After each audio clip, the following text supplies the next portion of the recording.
उदगीर नगरपालिकेपासून हाकेच्या अंतरावर असलेल्या हुतात्मा स्मारक बाल उद्यानात एका नर्सरी व्यावसायिकाने अतिक्रमण करून मागच्या अनेक वर्षापासून बिनधास्तपणे नर्सरीचा व्यवसाय थाटलेला आहे।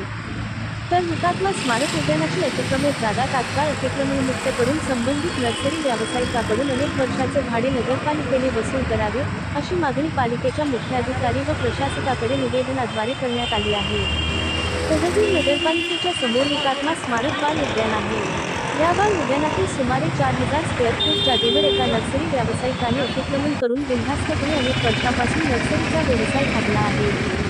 नगरपरिषद कार्यालयापासून हाकेच्या अंतरावर नांदेड-बुदर या मुख्य रस्त्याच्या बाजूला असलेल्या हुतात्मा स्मारक बाल उद्यानाच्या जागेत अतिक्रमण करून नर्सरी सुरू असल्याचे नगरपालिका अतिक्रमण विभागाच्या निदर्शनास आजपर्यंत कसे का आले नाही, दुर्लक्ष कसे काय, असा प्रश्न उपस्थित होत आहे। हुतात्मा स्मारक बाल उद्यानातील नर्सरी व्यावसायिकाचे झालेले अतिक्रमण तात्काळ काढून त्यांच्याकडून अनेक वर्षाचे भाडे पालिका प्रशासनाने वसूल करावे, अन्यथा नगरपालिका कार्यालयासमोर आंदोलन करण्यात येईल असा इशारा प्रेम तोगरे, अण्णासाहेब बनशेळकीकर यांनी नगरपालिका प्रशासक व मुख्याधिकारी यांना निवेदनाद्वारे दिला आहे।